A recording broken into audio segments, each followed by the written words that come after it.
دوسرا جو ہمارا سوال ہے، اگر کسی بات کا علم نہ ہو تو لوگ الزام کیوں لگانا شروع کر دیتے ہیں؟ ہماری نیت اور سچائی جانے بغیر ہمیں غلط کیوں کہا جاتا ہے؟ یہ سوال آیا ہے نمرا تبسم صاحبہ کی طرف سے، اور اس کا جواب بھی جاننے کی کوشش کریں گے سر وسیم قریشی سے۔ نمرا تبسم صاحبہ، سوال یہ ہے کہ اگر کسی بات کا علم نہ ہو تو لوگ ہم پر الزام کیوں لگا دیتے ہیں، یا ہماری نیت اور سچائی کو جانے بغیر لوگ ہمیں غلط کیوں سمجھ لیتے ہیں؟ دیکھیں، میں اس کو دو پہلو پہ اس پہ بات کرنا چاہوں گا، دو طرح سے۔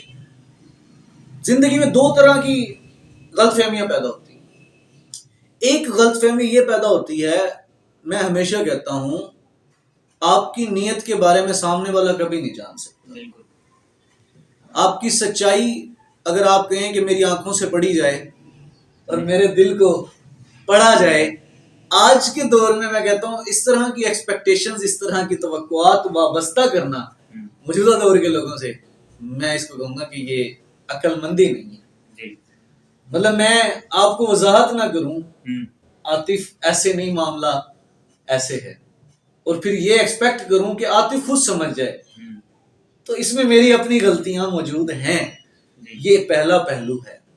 لوگ کیا کرتے ہیں، ہم نہ لوگوں کو ایکسپلین نہیں کرتے، ہماری کمیونیکیشن سکلز اچھی نہیں ہیں، ہم اپنی بات کو ایکسپلین کرنے کا طریقہ نہیں جانتے، ہمیں کمیونیکیٹ کرنا نہیں آتا لوگوں کے ساتھ۔ مطلب لوگ ہے نا، آپ کو کسی نے آ کے کہا کہ عاطف تمہارے بارے میں نے ایسے بات سنی ہے، اب آپ ایک دم سے کہیں یار تمہیں کس نے کہہ دیا ہے، ایسا ہو ہی نہیں سکتا، وہ بندہ کون ہے، مجھے اس کا نام بتاؤ۔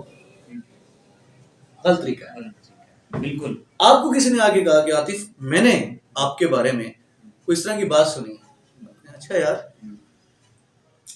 ہے تو نہیں ایسا، بہرحال کس سے سنی ہے مجھے بتاؤ، ہو سکتا ہے کوئی غلط فہمی ہوئی ہو سکتا ہے اس کے سمجھنے میں غلطی ہوئی ہو سکتا ہے میرے بتانے میں غلطی ہوئی ہو سکتا ہے وہ سن نہیں پایا صحیح طریقے سے جو میں کہنا چاہتا تھا، ہو سکتا ہے میں صحیح طریقے سے کہہ نہیں پایا جو مجھے کہنا چاہیے تھا۔ یہ بڑا پازیٹیو راستہ ہے، دونوں میں بڑا فرق ہے، یہاں سے غلط فہمی پیدا ہوتی ہے۔ اب لوگوں کا مسئلہ یہ ہے، ہمارے ہاں آج کل ایک بہت بڑی کمیونٹی، لوگوں کی بڑی اچھی خاصی تعداد جو ہے نا، وہ اس ٹائم کیا ہے، نیگیٹو تھنکنگ کی عادی ہو گئی ہے۔ یہ بھی ایک فیکٹر ہے، ہمارا ایک سچائی ہے، تلخ حقیقت کہوں گا اسے میں۔ ہماری سوسائٹی میں ایک بہت بڑی تعداد لوگوں کی جو ہے وہ نیگیٹو تھنکنگ کی عادی ہو گئی ہے۔ ہم لوگوں کے بارے میں، ان کے بارے میں جانے بغیر رائے قائم کرنا ثواب کا کام سمجھنے لگے ہیں۔ ایک بندے کو ہم نے دیکھا کبھی نہیں ہوتا، اس کے بارے میں صرف ایک بندے سے سنا ہے ہم نے، اور اس سے سنی ہوئی بات پہ ہم اس بندے کا پورا امیج بنا لیتے ہیں، اس کی کیریکٹر کا سرٹیفکیٹ بنا دیتے ہیں کہ وہ بندہ ایسا ہوگا۔ کیوں؟ عاطف نے مجھے بتایا اس کے بارے میں، بھائی ہو سکتا ہے عاطف کی اس کے ساتھ کوئی ذاتی رنجش ہو، ہو سکتا ہے عاطف کی اس کے ساتھ بنتی نہ ہو، ہو سکتا ہے عاطف یہ چاہتا ہو کہ وہ شخص کبھی آپ کی کمیونٹی میں، آپ کے فرینڈ سرکل میں شامل ہی نہ ہو۔ تو اس کا مطلب تو یہ ہوگا نا کہ عاطف جان بوجھ کے اس کے بارے میں غلط باتیں بتا رہا ہے۔ یہ ہماری بہت بڑی غلطی ہے کہ ہم کسی کی سنی ہوئی بات پہ ایک بندے کی شخصیت کے بارے میں رائے قائم کر لیتے ہیں، اور پھر اپنے اس سے بڑی بیوقوفی کیا کرتے ہیں، اس کی رائے کو ہم حتمی سمجھ لیتے ہیں۔ ہم کہتے ہیں نہیں اس نے کہا ہے تو درست ہوگا۔ سب سے پہلے ہمیں یہ چیزیں چھوڑنا ہوں۔ جب آپ کو کوئی آگے بتاتا ہے کہ یار فلاں بندہ ایسا کہہ رہا تھا، لیکن مسلمان کی خوبی کیا ہے کہ وہ تصدیق کرتا ہے، وہ سب سے پہلے تصدیق کرتا ہے، انویسٹیگیشن کرتا ہے کہ آیا یہ بات درست ہے یا نہیں ہے۔ ہم نے تو اللہ معاف کرے حدیث جو ہیں، احادیث، ان کو بھی بغیر تصدیق کے پھیلانا شروع کر دیا ہے جو اللہ کے رسول کی باتیں ہیں۔ تو لوگوں کی باتوں کا تو پھر معاملہ ہی اور ہے۔ اس کے لیے میں کہوں گا کہ ہماری پوری سوسائٹی، ہم سب اس کے ذمہ دار ہیں، نمرا تبسم صاحبہ، کہ ہم واقعی ہی لوگوں کی نیت نہیں دیکھتے، ان کی سچائی نہیں جانتے۔ لیکن پھر میں آپ کو ایک بات، جیسے میں نے پہلے کی، کہ آج وہ دور نہیں ہے کہ لوگ آپ کی آنکھوں سے آپ کی سچائی جان سکیں، لوگ آپ کے دل کو پڑھ سکیں، اور لوگ آپ کی خاموشی سے اندازہ لگا سکیں کہ آپ کی شخصیت کس طرح کی ہے، یا لوگ اگر آپ لوگوں سے یہ ایکسپیکٹ کرتے ہیں آج کے دور میں کہ آپ کے بغیر کہے آپ کو سمجھا جائے، آپ کی سچائی کو تسلیم کیا جائے، تو آج کے دور میں یہ بھی ایکسپیکٹیشنز جو ہیں وہ درست نہیں ہیں. ہماری سوسائٹی میں ہے ایسا، یہ آپ کو بتا دوں. یورپ میں کبھی کوئی ایک دوسرے سے یہ ایکسپیکٹ نہیں کرتا کہ میں خاموش رہوں اور دوسرا سمجھے. وہ لوگ ہمیشہ اس بات کو پریفر کرتے ہیں کہ ہمیں پہلے پراپر کمیونیکیٹ کرنا چاہیے. ہم نے پہلے دوسرے کو ڈیلیور کرنا ہے، ہم نے پہلے دوسرے کو ایکسپلین کرنا ہے. جو مس انڈرسٹینڈنگ ہے اس کو تلاش کرنا ہے، غلط فہمی کو تلاش کرنا ہے، پھر اس غلط فہمی کو دور کرنا ہے. یورپ اس کو فالو کرتا ہے. ہمارے یہاں لوگ کیا کرتے ہیں، ہم اس کو فالو نہیں کرتے. ہم کہتے ہیں دوسرا سمجھے خود، دوسرا چاہ رہا ہوتا ہے وہ بتائے خود. نہ وہ سمجھتا ہے نہ وہ بتاتا ہے. ہمارے یہاں پہ کمیونیکیشن گیپ بہت ہے، بالکل بہت بڑا کمیونیکیشن گیپ ہے. والدین اور بچوں کے درمیان یہی گیپ ہے. بچہ چاہتا ہے کہ یہ خود سمجھے، والدین چاہتا ہے کہ ہم ہماری بات سمجھے. والدین کہتے ہیں کہ اچھا ہر بات کہہ کے کروانی پڑے گی تو پھر فائدہ. بھائی کہہ کے کروائی جاتی ہے، بالکل بچے کو سمجھایا جاتا ہے، اس کے پازیٹیو اور نیگیٹو سائڈز بتائی جاتی ہیں.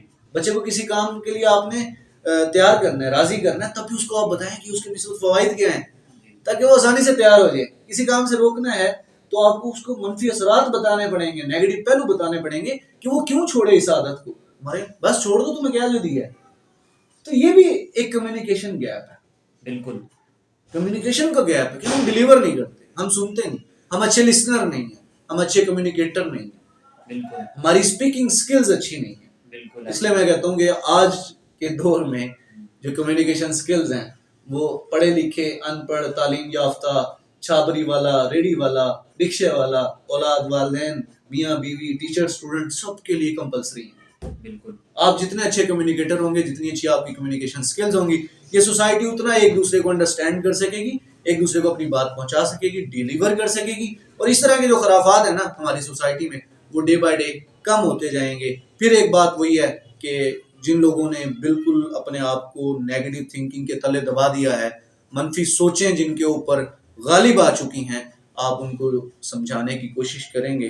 ہو سکتا ہے وہ سمجھ جائیں، یہ بھی ہو سکتا ہے کہ وہ نہ سمجھیں. کیونکہ ایک بات یاد رکھیں، کچھ لوگ ایسے ہوتے ہیں جنہیں آپ کی بات سے نہیں، دراصل آپ کی ذات سے اختلاف ہوتا ہے.